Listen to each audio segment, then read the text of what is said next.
Hi friends, welcome to Kavya Nayana cooking channel. ನಾನು ಸುಷ್ಮಾ. ಇವತ್ತು ತುಂಬಾ ಸುಲಭವಾಗಿ ಸರಳವಾಗಿ ಅಂತಾನೆ ಹೇಳ್ಬೋದು. ತುಂಬಾ ಅಂದ್ರೆ ತುಂಬಾ ಚೆನ್ನಾಗಿರುತ್ತೆ. ನಾನು ಒಬ್ಬಟ್ಟು ರೆಸಿಪಿನ ತಗೊಂಡು ಬಂದಿದ್ದೀನಿ. ಯಾವಾಗ್ಲೂ ನೀವು ಒಂದೇ ತರ ಹೋಳಿಗೆನ ತಿಂದು ಬೇಜಾರಾಗಿರುತ್ತೆ. ಇವತ್ತು ನಾನು ತೋರಿಸಿರೋ ಹೋಳಿಗೆನ ಒಂದ್ಸತಿ ಟ್ರೈ ಮಾಡಿದ್ರೆ ನಿಮ್ಗೂ ಕೂಡ ತುಂಬಾ ಇಷ್ಟ ಆಗುತ್ತೆ. ಬೇಳೆ ಬೇಡ, ರುಬ್ಬೋದು ಬೇಡ, ಮಿಕ್ಸಿನೇ ಬೇಡ. ನಮ್ಗೆ ದಿಢೀರಾಗಿ ಒಂದ್ 15ರಿಂದ 20 ನಿಮಿಷದಲ್ಲಿ ನಾವು ಈ ಹೋಳಿಗೆನ ಮಾಡ್ಕೋಬಹುದು. ಯಾವ ತರ ಮಾಡ್ತೀನಿ ಅಂತ ನೋಡೋಣ ಬನ್ನಿ ಫ್ರೆಂಡ್ಸ್. ಒಂದು ಮಿಕ್ಸಿಂಗ್ ಬೌಲ್ ನ ತಗೊಂಡಿದ್ದೀನಿ. 1 ಕಪ್ ಆಗುವಷ್ಟು ಚಿರೋಟಿ ರವೆನ ಹಾಕೋತಾ ಇದ್ದೀನಿ. ಹಾಗೆ ಇಲ್ಲಿ ಅದೇ ಬೌಲಲ್ಲಿ ಅರ್ಧ ಕಪ್ ಆಗುವಷ್ಟು ಮೈದಾ ಹಿಟ್ಟನ್ನ ಹಾಕೋತಾ ಇದ್ದೀನಿ. ನೀವು ಬರೀ ಮೈದಾ ಹಿಟ್ಟಲ್ಲೂ ಕೂಡ ಮಾಡ್ಕೋಬಹುದು, ಇಲ್ಲಾಂದ್ರೆ ಗೋಧಿ ಹಿಟ್ಟಲ್ಲೂ ಕೂಡ ಮಾಡ್ಕೋಬಹುದು. ಹಾಗೆ ಇಲ್ಲಿ ರುಚಿಗೆ ಉಪ್ಪು, ಹಾಗೆ ಒಂದು ಅರ್ಧ ಸ್ಪೂನ್ ಅಷ್ಟು ಅರಿಶಿನ ಪುಡಿನ ಹಾಕೊಂಡು ಚೆನ್ನಾಗಿ ಇಲ್ಲಿ ಮಿಕ್ಸ್ ಮಾಡ್ಕೊಳ್ಳೋಣ. ಈಗ ಸ್ವಲ್ಪ ಸ್ವಲ್ಪ ನೀರು ಹಾಕೊಂಡು ಇದನ್ನ ಕನಕದ ಹದಕ್ಕೆ ನಾವು ನಾದ್ಕೋಬೇಕು. ನೋಡಿ, ಈ ತರ ಚೆನ್ನಾಗಿ ನಾವು ಕಲಿಸ್ಕೋಬೇಕು. ಹೊಸಬರು ಯಾರಾದ್ರೂ ವಿಡಿಯೋ ನೋಡ್ತಾ ಇದ್ರೆ ಪ್ಲೀಸ್ ಸಬ್ಸ್ಕ್ರೈಬ್ ಮಾಡ್ಕೊಂಡು ನೋಡಿ. ವಿಡಿಯೋನ ಎಲ್ಲೂ ಕೂಡ ಸ್ಕಿಪ್ ಮಾಡಬೇಡಿ, ಪೂರ್ತಿಯಾಗಿ ವಿಡಿಯೋ ನೋಡಿ ಸಪೋರ್ಟ್ ಮಾಡಿ. ನಮ್ಮ ವಿಡಿಯೋಗಳು ನಿಮ್ಗೆ ಏನಾದರೂ ಯೂಸ್ಫುಲ್ ಆದ್ರೆ ನಿಮ್ಮ ಫ್ಯಾಮಿಲಿ ಫ್ರೆಂಡ್ಸ್ಗೆಲ್ಲ ಶೇರ್ ಮಾಡಿ. ಆದಷ್ಟು ನಾನು ಸಿಂಪಲ್ ಆಗಿ ರೆಸಿಪೀಸ್ನ ತೋರಿಸ್ಕೊಡ್ತಾ ಇರ್ತೀನಿ. ಚೆನ್ನಾಗಿ ನಾದ್ಕೊಳ್ಳೋಣ. ರವೆ ಅಲ್ವಾ, ಎಷ್ಟು ನೀರು ಹಾಕ್ತೀವೋ ಅಷ್ಟೆಲ್ಲ ಅಬ್ಸರ್ವ್ ಮಾಡುತ್ತೆ. ಅದಕ್ಕೋಸ್ಕರ ನೋಡಿಕೊಂಡು ಸ್ವಲ್ಪ ಸ್ವಲ್ಪನೇ ನೀರು ಹಾಕೊಂಡು ನಾದ್ತಾ ಬನ್ನಿ. ಸಾಫ್ಟ್ ಆಗಿ ನೋಡಿ, ಈ ತರ ಸಾಫ್ಟ್ ಆಗಿ ನಾದ್ಕೋತಾ ಇದ್ದೀನಿ. ಇನ್ನು ಇದಕ್ಕೆ ಸ್ವಲ್ಪ ಎಣ್ಣೆನ ಹಾಕ್ತಾ ಹಾಕ್ತಾ ಮತ್ತೆ ನಾವು ನಾದ್ಕೋಬೇಕು. ನೋಡಿ, ಒಂದೆರಡು ಸ್ಪೂನ್ ಅಷ್ಟು ಎಣ್ಣೆ ಹಾಕ್ತಾ ಇದೇ ತರ ಚೆನ್ನಾಗಿ ಸಾಫ್ಟ್ ಆಗಿ ನಾದ್ತಾ ಬನ್ನಿ. ನೋಡಿ, ಎಷ್ಟು ಎಣ್ಣೆ ಆಗಲಿ ನೀರಾಗಲಿ ಹಾಕ್ತೀವ ಅಷ್ಟು ಅಬ್ಸರ್ವ್ ಮಾಡುತ್ತೆ. ಮತ್ತೆ ಸ್ವಲ್ಪ ಎಣ್ಣೆನ ಹಾಕ್ಕೊಳ್ಳೋಣ. ಇದೇ ತರ ಒಂದು 4 ಸ್ಪೂನ್ ಅಷ್ಟು ಎಣ್ಣೆನ ಹಾಕೊಂಡು ನಾದ್ಕೊಳ್ಳಿ. ನೋಡಿ ಇವಾಗ ಸಾಫ್ಟ್ ಆಗಿ ನಾದ್ಕೊಂಡಿದ್ದೀನಿ. ನೀರು ಸ್ವಲ್ಪ ಜಾಸ್ತಿ ಹಿಡಿಯುತ್ತೆ, ಅದಕ್ಕೋಸ್ಕರ ನೋಡಿಕೊಂಡು ಸ್ವಲ್ಪ ಸ್ವಲ್ಪನೇ ಹಾಕೊಂಡು ಚೆನ್ನಾಗಿ ಸಾಫ್ಟ್ ಆಗಿ ನಾದ್ಕೊಳ್ಳಿ. ಮತ್ತೆ ನೋಡಿ, 1-2 ಸ್ಪೂನ್ ಎಣ್ಣೆ ಹಾಕೊಂಡು ಮೇಲೆ ಎಲ್ಲ ಈ ತರ ಸವರ್ಕೊಂಡು ಇದನ್ನ 1-2 ಗಂಟೆ ನಾನು ನೆನೆಯೋದಕ್ಕೆ ಬಿಡ್ತೀನಿ. ನೋಡ್ತಾ ಇದ್ರ ಇಷ್ಟು ಸಾಫ್ಟ್ ಆಗಿರ್ಬೇಕು. ಅಂದ್ರೆ ಇನ್ನೂ ರವೆ ನಮ್ಗೆ ಇಲ್ಲಿ 1-2 ಗಂಟೆ ನೆನೆಯೋದಕ್ಕೆ ಬಿಟ್ರೆ ಚೆನ್ನಾಗಿ ಇನ್ನೂ ಗಟ್ಟಿ ಆಗುತ್ತೆ. ಅದಕ್ಕೋಸ್ಕರ ನೋಡಿ ಈ ತರ ಮಾಡಿ ಮತ್ತೆ ಮೇಲೆ ಸ್ವಲ್ಪ ಎಣ್ಣೆನ ಹಾಕೊಂಡು ಇವಾಗ ಇದನ್ನ ಮುಚ್ಚಿ ನಾನು 1-2 ಗಂಟೆ ಹಿಟ್ಟು ನೆನೆಯೋದಕ್ಕೆ ಬಿಡ್ತೀನಿ. ಒಲೆನ ಆನ್ ಮಾಡಿಕೊಂಡು ಒಂದು ಕಡಾಯಿನ ಇಟ್ಕೊಂಡಿದ್ದೀನಿ. 1 ಕಪ್ ಆಗುವಷ್ಟು ಕಡಲೆ ಹಿಟ್ಟನ್ನ ಇಲ್ಲಿ ಲೋ ಫ್ಲೇಮಲ್ಲೇ ಚೆನ್ನಾಗಿ ಘಮ ಬರೋವರೆಗೂ ಹುರ್ಕೋಬೇಕು. ಲೋ ಫ್ಲೇಮಲ್ಲೇನೆ ಇರ್ಲಿ, ಹೈ ಮಾಡ್ಕೊಳಕ್ ಹೋಗ್ಬೇಡಿ, ಶೀದ್ ಹೋಗುತ್ತೆ. ಒಂದೊಳ್ಳೆ ಘಮ ಬರೋವರೆಗೂ ಈ ಕಡಲೆ ಹಿಟ್ಟನ್ನ ನಾವು ಹುರ್ಕೋಬೇಕು.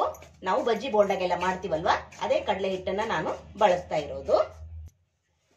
ಹಬ್ಬಗಳಿಗೆ ನೀವು ದಿಢೀರಾಗಿ ಈ ಹೋಳಿಗೆನ ಮಾಡ್ಕೋಬಹುದು.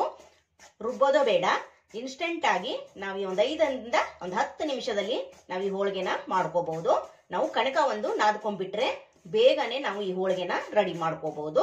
ತುಂಬಾ ಸುಲಭವಾಗಿ ಈ ಹೋಳಿಗೆ ರೆಸಿಪಿ ಮಾಡ್ಕೋಬಹುದು ಫ್ರೆಂಡ್ಸ್. ಯಾರಿಗೆಲ್ಲ ಹೋಳಿಗೆ ಬರಲ್ಲ ನೋಡಿ ಅಂತವ್ರು ಕೂಡ ಈ ಹೋಳಿಗೆನ ಮಾಡ್ಕೋಬಹುದು. ತುಂಬಾ ಸುಲಭವಾಗಿ ನಾನಿವತ್ತು ತೋರಿಸ್ಕೊಡ್ತಾ ಇದ್ದೀನಿ. ಹಬ್ಬಗಳು ಇನ್ನೇನು ಬರ್ತಾ ಇದಾವೆ, ನಿಮ್ಗೆ ಈಸಿ ಆಗ್ಲಿ ಅಂತ ನಾನು ತೋರಿಸ್ಕೊಡ್ತಾ ಇದ್ದೀನಿ.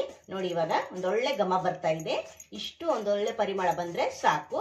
ಇವಾಗ ಇದನ್ನ ಒಲೆನ ಆಫ್ ಮಾಡ್ಕೊಂಡು ಇದನ್ನ ಆರೋದಕ್ಕೆ ಬಿಡೋಣ. ಹುರಿದು ನಾನು ಹಿಟ್ಟನ್ನ ತಣ್ಣಗಾಗೋದಕ್ಕೆ ಬಿಟ್ಟಿದ್ದೀನಿ. ಮತ್ತೊಂದು ಪಾತ್ರೆನ ಒಲೆ ಮೇಲೆ ಇಟ್ಕೊಂಡಿದ್ದೀನಿ. 1 ಕಪ್ ಆಗುವಷ್ಟು ಬೆಲ್ಲನ ಹಾಕೋತಾ ಇದ್ದೀನಿ. ನಾನು 1 ಕಪ್ ಅಷ್ಟು ಕಡಲೆ ಹಿಟ್ಟು, ಹಾಗೆ 1 ಕಪ್ ರವೆ, ಅರ್ಧ ಕಪ್ ಅಷ್ಟು ಮೈದಾ ಹಿಟ್ಟು ನಾದಿ ಇಟ್ಕೊಂಡಿದ್ದೀನಿ. ಅದೇ ಕಪ್ ಅಳತೆಯಲ್ಲೇನೆ ಅರ್ಧ ಕಪ್ ಆಗುವಷ್ಟು ನೀರನ್ನ ಸೇರಿಸ್ಕೊತಾ ಇದ್ದೀನಿ. ಈಗ ನೋಡಿ, ಚೆನ್ನಾಗಿ ಇಲ್ಲಿ ಬೆಲ್ಲನ ಕರಗಿಸ್ಕೋಬೇಕು. ಇಲ್ಲೇನು ಪಾಕ ಮಾಡೋದೇನು ಬೇಡ, ಜಸ್ಟ್ ಬೆಲ್ಲ ಕರಗಿಸ್ಕೊಂಡ್ರೆ ಸಾಕು.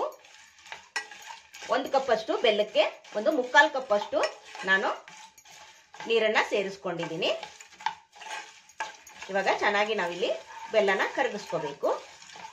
ನೋಡಿ, ಈಗ ಬೆಲ್ಲದ ನೀರು ಕೂಡ ಚೆನ್ನಾಗಿ ಕರಗಿದೆ, ನೋಡ್ತಾ ಇದ್ದೀರಾ. ಇವಾಗ ಇದನ್ನ ಸೋಸ್ಕೊಳ್ಳೋಣ. ಫುಲ್ಲು ತಣ್ಣಗಾಗ್ಬೇಕು. ತಣ್ಣಗಾದ್ಮೇಲೆ ನಾವು ಇದನ್ನ ಬಳಸ್ಕೋಬೇಕು. ಇವಾಗ ಇದನ್ನ ಸೋಸ್ಕೊಂತೀನಿ. ನೋಡಿ, ಹಿಟ್ಟು ಕೂಡ ತಣ್ಣಗಾಗಿದೆ. ಒಲೆ ಆನ್ ಮಾಡ್ಕೊಂಡಿಲ್ಲ ನಾನು, ಹಾಗೆ ಇಟ್ಕೊಂಡಿದ್ದೀನಿ. ಫುಲ್ಲು ತಣ್ಣಗಾಗಿದೆ. ಇವಾಗ ಬೆಲ್ಲದ ನೀರನ್ನ ಹಾಕೊಳ್ಳೋಣ. ನಾವು ಸೋಸಿ ಇಟ್ಕೊಂಡಿದ್ವಲ್ಲ, ಎಲ್ಲಾ ಬೆಲ್ಲದ ನೀರನ್ನು ಹಾಕೊಂಡು ಚೆನ್ನಾಗಿ ಇಲ್ಲಿ ಹಿಟ್ಟು ಹಾಗೆ ಬೆಲ್ಲದ ನೀರ್ ಜೊತೆ ಬೆರಿಬೇಕು. ಅಲ್ಲಿವರೆಗೂ ಚೆನ್ನಾಗಿ ಮೊದಲು ಮಿಕ್ಸ್ ಮಾಡ್ಕೊಳ್ಳೋಣ. ಆಮೇಲೆ ನಾವು ಒಲೆನ ಆನ್ ಮಾಡ್ಕೋಬೇಕು. ನೋಡಿ ಚೆನ್ನಾಗಿ ಇದನ್ನ ಮಿಕ್ಸ್ ಮಾಡ್ಕೋಬೇಕು. ನೋಡಿ ಚೆನ್ನಾಗಿ ಈಗ ಬೆಲ್ಲದ ನೀರು ಹಾಕೊಂಡು ನೋಡಿ ಈ ತರ ಮಿಕ್ಸ್ ಮಾಡ್ಕೋಬೇಕು. ನೋಡಿ ಸ್ವಲ್ಪ ಕೂಡ ಗಂಟಿಲ್ಲ, ನೀಟಾಗಿ ಮಿಕ್ಸ್ ಮಾಡಿಕೊಂಡು ಈಗ ಒಲೆನ ಆನ್ ಮಾಡ್ಕೊಂಡಿದ್ದೀನಿ. ಇವಾಗ ನಾನು ಇದಕ್ಕೆ ಏಲಕ್ಕಿ ಪುಡಿನ ಹಾಕೋತಾ ಇದ್ದೀನಿ. ಈಗ ಮತ್ತೆ ಚೆನ್ನಾಗಿ ನಾವು ಮಿಕ್ಸ್ ಮಾಡ್ಕೋಬೇಕು, ತಳ ಬಿಡಬೇಕು. ಅಲ್ಲಿವರೆಗೂ ನಾವು ಇದನ್ನ ಲೋ ಫ್ಲೇಮಲ್ಲೇನೆ ಕೈ ಬಿಡದಂಗೆ ಮಿಕ್ಸ್ ಮಾಡ್ತಾನೆ ಬರುತ್ತೆ. ಹಾಗೆ ಮಿಕ್ಸಿ ಮಾಡ್ಕೊಳ್ಳೋದು ಬೇಡ, ತುಂಬಾ ಅಂದ್ರೆ ತುಂಬಾ ಈಜಿ ಫ್ರೆಂಡ್ಸ್. ನೀವು ಒಂದ್ಸತಿ ಟ್ರೈ ಮಾಡಿದ್ರೆ ನಿಮಗೆ ಗೊತ್ತಾಗುತ್ತೆ. ನೀವು ಪದೇ ಪದೇ ಈ ಹೋಳಿಗೆನೆ ಮಾಡ್ಕೊಂತೀರಾ, ಅಷ್ಟು ರುಚಿಯಾಗಿ ಇರುತ್ತೆ. ಹಾಗೆ ಬೇಗ ಕೂಡ ಮಾಡ್ಕೋಬಹುದು. ನೋಡಿ ಕೈ ಬಿಡದಂಗೆನೆ ಲೋ ಫ್ಲೇಮಲ್ಲೇನೆ ಈ ತರ ಮಿಕ್ಸ್ ಮಾಡ್ತಾನೆ ಇರಬೇಕು. ನೋಡಿ ತುಂಬಾ ಚೆನ್ನಾಗಿ ಬರುತ್ತೆ ಫ್ರೆಂಡ್ಸ್. ನೋಡಿ ಚೆನ್ನಾಗಿ ಮಿಕ್ಸ್ ಮಾಡ್ಕೋತಾ ಇದ್ದೀನಿ. ಈಗ ಒಂದು ಅರ್ಧ ಸ್ಪೂನ್ ಅಷ್ಟು ತುಪ್ಪನ ಹಾಕೊಳ್ಳೋಣ. ಜಾಸ್ತಿ ತುಪ್ಪ ಕೂಡ ಬೇಕಾಗಲ್ಲ, ಒಂದು ಅರ್ಧ ಸ್ಪೂನ್ ಅಷ್ಟು ತುಪ್ಪ ಹಾಕೊಂಡು ನೋಡಿ ಮತ್ತೆ ಚೆನ್ನಾಗಿ ಮಿಕ್ಸ್ ಮಾಡ್ಕೊಳ್ಳೋಣ. ನೋಡಿ ಚೆನ್ನಾಗಿ ತಳ ಬಿಡಬೇಕು. ನೋಡ್ತಾ ಇದ್ದೀರಾ, ಸೂಪರ್. ನೋಡಿ ಇವಾಗ ಚೆನ್ನಾಗಿ ಮಿಕ್ಸ್ ಮಾಡ್ಕೊಂಡಿದ್ದೀನಿ. ನೋಡಿ ಇಷ್ಟು ತೆಳ್ಳಗಾಗಿದೆ. ಇವಾಗ ಒಲೆನ ಆಫ್ ಮಾಡ್ಕೊಂಡು ಬಿಡೋಣ. ತಳ ಇನ್ನೇನು ಹೊತ್ತದಂಗೆ ಇರುತ್ತೆ, ಆವಾಗ ಆಫ್ ಮಾಡ್ಕೊಂಡ್ಬಿಡಿ. ಅಂದ್ರೆ ನಮ್ಗೆ ಇನ್ನೂ ಆರಿ ಇಲ್ಲಿ ತುಂಬಾ ಗಟ್ಟಿ ಆಗ್ಬಿಡುತ್ತೆ. ಅದಕ್ಕೋಸ್ಕರ ಇಷ್ಟು ತೆಳುವಾಗಿದ್ದಾಗಲೇನೆ ಆಫ್ ಮಾಡ್ಕೊಂಡ್ರೆ ನಮ್ಗೆ ಇಲ್ಲಿ ಹೂರ್ಣ ಆರಿದ ಮೇಲೆ ಗಟ್ಟಿ ಆಗುತ್ತೆ. ಇವಾಗ ಇದನ್ನ ಒಂದು ಅರ್ಧ ಗಂಟೆ ನಾವು ತಣ್ಣಗಾಗೋದಕ್ಕೆ ಬಿಡೋಣ. ನೋಡಿ ಹೂರ್ಣ ಎಲ್ಲ ಆರಿದ ಮೇಲೆ ನಾನು ಈ ತರ ಉಂಡೆನ ಮಾಡಿ ಇಟ್ಕೊಂಡಿದ್ದೀನಿ. ತುಂಬಾ ಸಾಫ್ಟ್ ಆಗಿ ನೋಡಿ ಈ ತರ ಹೂರ್ಣ ಆಗುತ್ತೆ. ಇವಾಗ ನೋಡಿ ನಾನು ಯಾವ ಸೈಜಲ್ಲಿ ಮಾಡ್ತೀನೋ ಆ ಸೈಜಲ್ಲಿ ಲಾಡುನ ಮಾಡಿ ಅಂದ್ರೆ ಹೂರ್ಣನ ಮಾಡಿ ಇಟ್ಕೊಂಡಿದ್ದೀನಿ. ಹಾಗೆ ಕಣಕ ಕೂಡ ಚೆನ್ನಾಗಿ ಸಾಫ್ಟ್ ಆಗಿ ನೆನೆದಿದೆ. 1-2 ಅವರ್ ಆದ್ರೂ ನಾನು ನೆನೆಸ್ಕೊಂಡಿದ್ದೀನಿ. ಇವಾಗ ಹೋಳಿಗೆನ ಮಾಡೋಣ ಬನ್ನಿ. ನೋಡಿ ಇವಾಗ ನಾನು ಕಣಕನ ತಗೊಂಡಿದ್ದೀನಿ. ಹಾಗೆ ಇದ್ರೊಳಗಡೆ ಹೂರ್ಣನ ಹಾಕೋತಾ ಇದ್ದೀನಿ. ನೀವು ಯಾವ ತರ ಹೋಳಿಗೆನ ಮಾಡ್ತಿರಲ್ಲ ಅದೇ ತರಾನೇ ಮಾಡ್ಕೋಬಹುದು. ನೋಡಿ ಈ ತರ ಚೆನ್ನಾಗಿ ಫೋಲ್ಡ್ ಮಾಡ್ಕೊಂಡ್ರೆ ಎಕ್ಸ್ಟ್ರಾ ಇದ್ರೆ ತೆಗೆದ್ಬಿಡಿ, ಇಲ್ಲಾಂದ್ರೆ ಅದರಲ್ಲೇನೆ ನಾವು ಫೋಲ್ಡ್ ಮಾಡ್ಕೋಬಹುದು. ನೋಡಿ ಇವಾಗ ಇದನ್ನ ಲಟ್ಟಿಸ್ಕೊಳ್ಳೋಣ.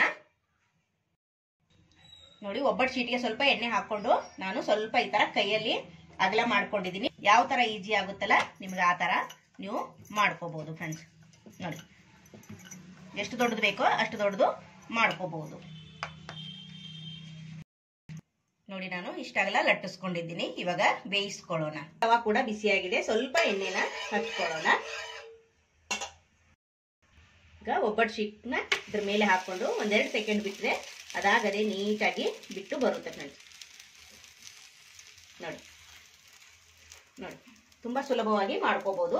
ಮತ್ತೆ ಮೇಲೆ ಸ್ವಲ್ಪ ಎಣ್ಣೆನ ಹಾಕೋಬಹುದು.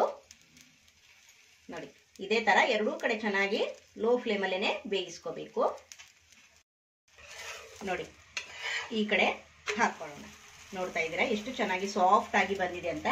ಮತ್ತೆ ಸ್ವಲ್ಪ ಎಣ್ಣೆನ ಮೇಲೆ ಹಾಕೊಳ್ಳೋಣ. ನೋಡಿ ಆಗಿದೆ. ಈಗ ಚೆನ್ನಾಗಿ ಬೇಯಿಸ್ಕೊಂಡಿದ್ದೀನಿ. ನೋಡ್ತಾ ಇದ್ದೀರಾ ಎಷ್ಟು ಚೆನ್ನಾಗಿ ಬಂತಲ್ವಾ. ನೋಡಿ ಉಬ್ಬುತ್ತಾ ಇದೆ ಫ್ರೆಂಡ್ಸ್, ಸೂಪರ್. ಇದೇ ತರ ಎಲ್ಲ ಹೋಳಿಗೆನು ಮಾಡಿ ನಿಮ್ಗೆ ತೋರಿಸ್ಕೊಡ್ತೀನಿ.